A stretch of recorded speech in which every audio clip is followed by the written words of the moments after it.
Black Americans versus the world. That's what it seemed like. So recently, New York City elected its new mayor, Zohran Mamdani. Now he seems like a cool dude. He kind of reminds me of Barack Obama. A lot of billionaires are against him, high-ranking elite people, so that's always a good thing. But during his winning speech, he says something kind of alarming. New York will remain a city of immigrants, a city built by immigrants, powered by immigrants, and as of tonight, led by an immigrant. Now, although he was just referring to New York, my point is going to still stand. Black Americans are never given the proper credit. We all know who really took a hand in building this country. Now, I will say maybe he didn't mean this with malice intent, or it maybe slipped his mind. This is why I feel the way I do about politics. I don't think either side have the best interest of black people. Now, today we're going to talk about how black people, but black Americans in specific, seem to be the most hated worldwide. Now, for one, this is not a diaspora video. I am a proud African American. Emphasis on the African, okay? I will say this though, I do understand a lot of the arguments. Many African Americans want to just stand alone, the same way that Jamaicans do, or Haitians. We just want to be black Americans. Now, the black American experience is very unique. The rights that our people have fought for and are continuing to fight for literally benefit everyone. Let's take DEI for example. The biggest beneficiary to that is white women. Crazy, right? And to bring back up immigrants, the reason that most of them are able to get into America is because of black Americans. So it's just a huge slap in the face that most of these communities are anti-black. You know, black Americans are the only group that fights back against white supremacy. No other group fights back against white supremacy. Every other group tries to like thread the line and like not say too much. You go through Vivek Ramaswamy's comic section and it's just white people telling him to go back to India, that they don't want him here, calling him a G. You go through FBI Director Kash Patel's comment section on Twitter, and it's them doing the same thing, telling him to go back to India. He shouldn't be here. He shouldn't have the job. He's DEI. You know, we're the only, even like the Indians don't fight back, the Hispanics don't fight back, the Asians don't fight back. Y'all can tell me if it's just me, but I just been feeling like this entire year I've been finding out that literally everybody hates black Americans, even black people all around the world. And no shade, that's probably why our ancestors said all skin folk ain't kinfolk. But at the same time, I feel like the way that people feel about us is the way they should actually feel about white people, because we didn't do anything to you. To start off this video, take a look at this screenshot. Why are the Latino numbers so high for Trump? Now, my personal experience with Latinos and Hispanics has been very chill for the most part. I live down south in South Carolina, so I don't experience Hispanics as often. So my experiences may be different from someone living in Texas or California. And we just discussed the hidden animosity the Latino community has with the black people, bro. Because to be completely honest, you would think that being minorities would band us together. But the essays down in San Diego still acting like the Jim Crow laws are still in effect. Like, chill. These Houston Mexicans are racist. The Houston Latino people are racist. I'm telling you, listen, I have been dealing with them for over 12, 13 years. You feel what I'm saying? These folks are racist, bro. Let me tell you, here in Texas, the amount of racism I've ever even come close to experiencing from Mexicans. When I was a dancer, when I was a stripper, the way that the clubs were so racist. There was a time I went to a club out in Texas, and the club told me that, oh, they don't hire girls like me. This is a club full of a bunch of, I would say, illegals. And they said, oh, they don't take girls like us. We should go down to the club down the street, the black club. Karma is beautiful. Karma is beautiful. And you know what's funny? I went by that club a couple days ago. It's empty. It's empty. Even though the racism applied to me, I still voted against all this shit. I voted against it. And guess what they did? Voted to hurt me. Coming from a Hispanic, you know, Puerto Rican and Dominican or whatever, right? Hispanic people, they racist as fuck, bro. In my family, I'm the only one that got this texture hair. Like, I remember as a kid, like, I love my uncle, but he crazy. But I remember my uncle as a kid telling me, oh, like, you got that peasy hair and shit like that. Because everybody in my family got that slick shit, that, you know what I'm saying? So, I'm always thinking, I'm like, all right, my hair peasy, my hair bad. And that's until I met my wife. And she taught me about, you know, hair textures. Now I'll be going down memory lane and shit. I'm like, damn. My family really used to be racist as shit.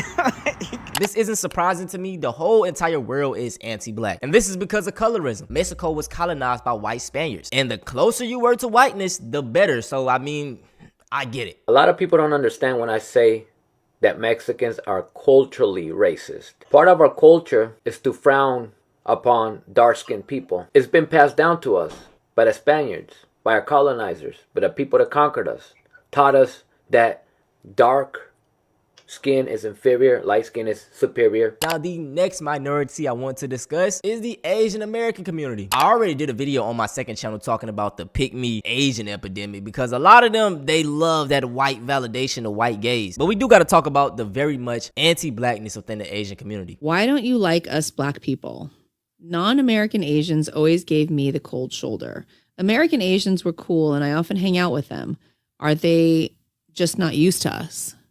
Partially. Sad to say, but I know that there's anti-blackness very much so in a lot of Asian American communities. And obviously, unfortunately, anti-blackness is global.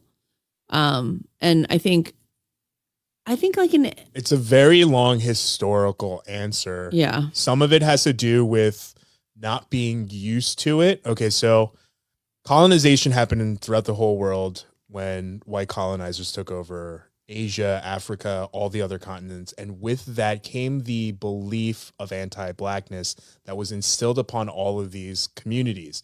Now, once those colonizations ended, you were left with this homogenized community where they don't know anyone who don't look like they're all white, all Asian, all South Asian, whatever it may be. And then all of a sudden you fast forward to having technology and Western media, because again, controlled by whiteness, is pushing out this message of that black communities are gangsters, do this, they do that. And then that media gets pushed out into the world in the form of movies and TV shows. And now you take this homogenized community who has learned anti-blackness through colonization and stuff like that, on top of the fact that it's then mixed with people who are learning about these races for the first time through fictionalized television that is controlled by white media.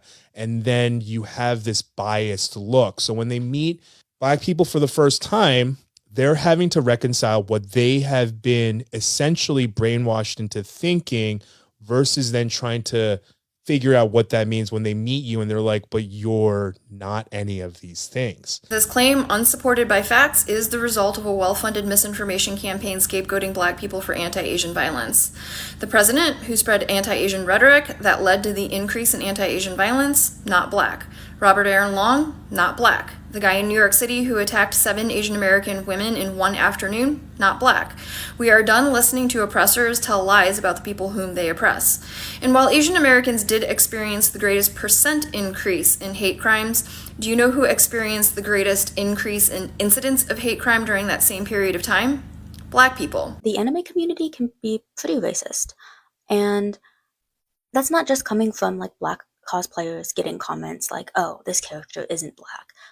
But even within the representations of black or darker skinned people in anime, for example, this, whatever the fuck this is, this, the list goes on. Now, there was recently an incident that happened on TikTok where an Asian woman, actually she was mixed with white, so she was a mixed Asian woman, and she was discussing how whenever she goes to, you know, an Asian grocery store, she side-eyes the white people. I really am a nice person, but I can't stop myself from giving snark to the white people at Asian grocery stores. I'm sorry, I'm not sorry, I can't stop doing it. Like, I just side eye every time I see you there. What are you doing here? As a young black man, I understood her. It's the same sentiment that I say all the time. It's ghetto or it's cool until a white person does it. With us, you know, our rap music is always demonized. The way we dress is demonized. But then when they do it, it's trendy, it's cool. This is the same way a lot of Asians feel. Throughout history, they always made fun of them, saying, oh, they're eating cats and dogs, they're doing this and that. Now you want to go shop at their stores and eat like them? Okay, I understand your pain. But like expected, y'all, some of the biggest Asian creators on TikTok came out and defended they white people. I just saw this hideous video by this Asian American content creator who basically confessed that she side eyes and judges any non-Asian patrons when she goes to whatever version of Asian grocery store she visits. I find this content to be so freaking tone deaf and disgusting. I can't tell if you were just joking, but you should take this down immediately. The thing is, we all are foreigners in other people's spaces too, which means that we all experience feeling like a fish out of water. Now, like I stated, I'm not Asian, and I felt where she was coming from. You know, seeing those other creative videos kind of enraged me. I'm like, bruh, stop tap dancing for them folks, all right? I stand with H Mart girl. I stand with side-eyeing white people who come into Asian spaces after spending decades, i.e. my entire childhood, watching them make fun of my food. Some of the big Asian creators who are like piling onto that girl, they be married to white men. They got that white man by making themselves small, bringing him to dim sum, bringing him to the community center, bringing him to Chinese school. I kind of roll my eyes even more at these creators because one of them has a white husband, the other one mostly dates white people, and the third one's unknown. So already, right at the bat, I'm like, okay, I don't know if you can speak on this issue because you are already a little bit biased, and I'm sure you want your husband's age. 5 minutes of being stared at in a grocery store, it will never be oppressive to white people. I think that's the nuance that all these creators are missing. I don't know why they're acting in arms like this is the most oppressive thing that we as people of color could possibly do to white people in a grocery store. And to say that we have to be super accepting. I'm not saying that white people can't shop at H Mart. I'm just saying we don't need to celebrate that they are willing to shop at H Mart. We don't need to celebrate that they're open-minded and want to try a new culture. They can just do that and exist, and we don't need to give them validation because that is the lowest bar for white pandering that I've ever seen. Once all these minorities realize, bro, that no matter how much you ride, no matter how much you tap dance, no matter how much you bootleg, they'll never see you in the same light as them. Let's take example for our next community we're going to discuss, the Indian community or Southeast Asians. Now, Indians living in America, dog, statistically, they are great. They make the most money, have the lowest crime rate, yet still in 2025, they face a lot of racism. Indian racism has actually gone too far. And what if I told you it was coming from little kids in elementary schools? If you guys didn't know, I worked as a part-time coding teacher where I would go to different schools, host after-school programs, and teach kids how to code. Pretty sure the students assumed I was white or Mexican because they would always talk to me in Spanish and I would not understand it. I ended up telling them that I was Indian and I was actually born in India. Their first reaction was being surprised and they said, no way.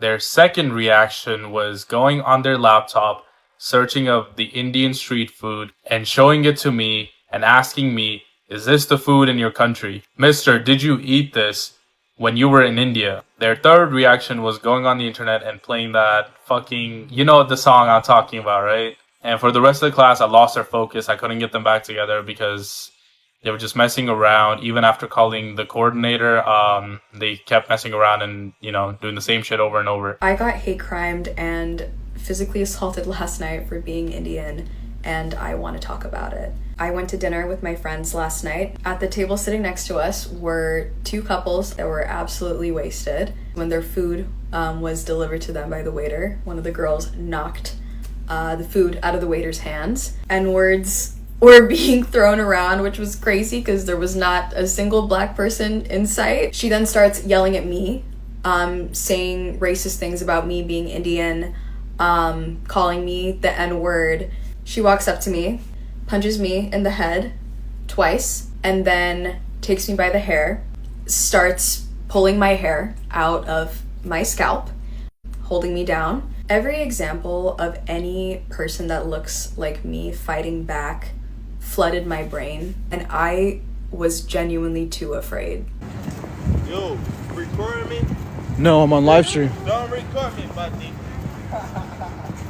Oh, fucking hell. Right next to black people, Indians get the worst racism in my opinion. Most Indians have darker skin. I've seen Indians the same color as me or like even darker than me. So because anti-blackness is so global and colorism is global, the racism towards Indians is rampant. Now with this being the case, I feel like Indians and black people should be closer or tight-knit, but that's not the case. So whether this is within the country of India, or whether this is when Indian people immigrate to any part of the world, whether it be on the African continent, in North America, South America, wherever. And again, I'm not saying every single Indian person, but I'm talking about Indian people generally, our society, our culture, the belief systems that Indian people hold, etc.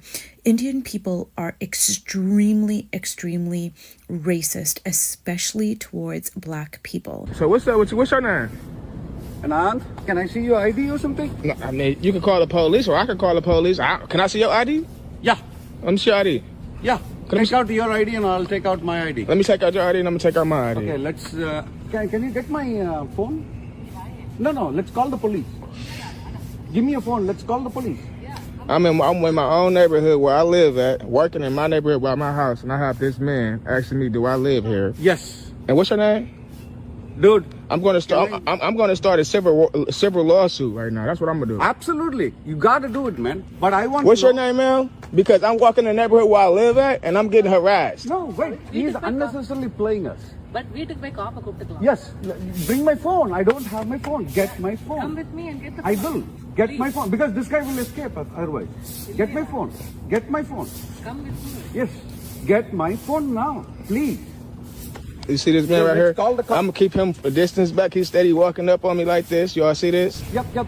I know that this is not your house. This not my house, but I live in this neighborhood. You don't got it. Listen, you don't live in this neighborhood. You don't know where I live at, sir. You can't not tell me where I live at, and I'm not gonna pull out my ID and show you where I live at. I know you live right here, and I live in this neighborhood. You have a blessed day, sir. No, you have a blessed day, sir. I won't out where you see that, bitch.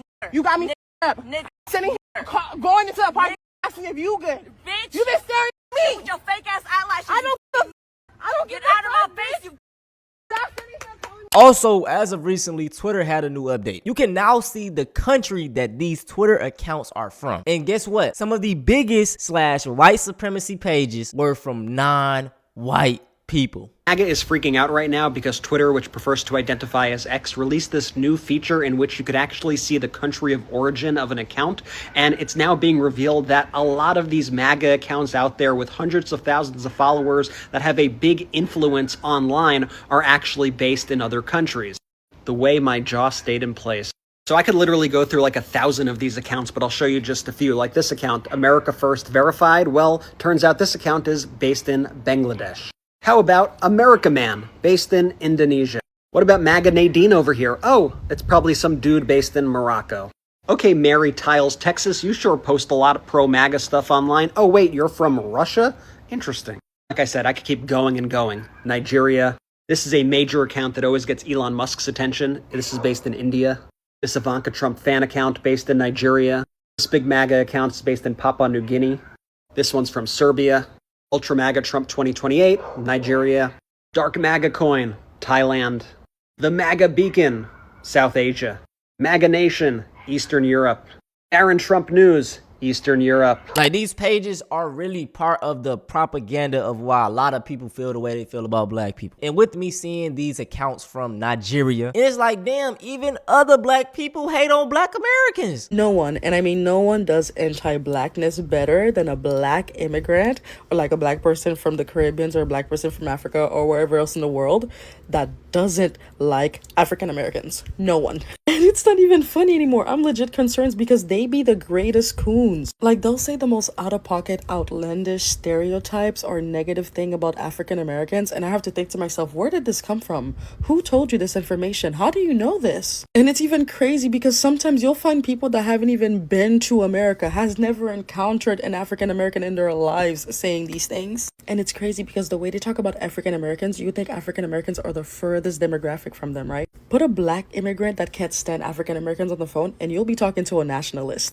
Oh, they're lazy. Oh, they're thieves. This is what they do. They're criminals. This is what white people say about you. I feel like it's the media's fault. The way they portray Africa, you know what I'm saying, in teepees and huts, that's how we see Africans. And then the way they see Black Americans is violence, gangs. So it's already a disconnect. African immigrants do not view racism the same way as Black Americans because we are looking at it from two completely different perspectives. Africans grew up in majority Black nations with Black culture, Black leadership, and Black everything being the norm on a day-to-day basis. It's not the core part of their identity because everyone is majority Black when they look around. Black is the default. So off rip, they are not looking at things through a racial lens. But Black people in America look at everything through a racial lens because we are the minority in a country that was built off of our oppression. And the entire system was designed not only to exclude us, but to capitalize off of that exclusion. So systemic oppression is the struggle that Black Americans are dealing with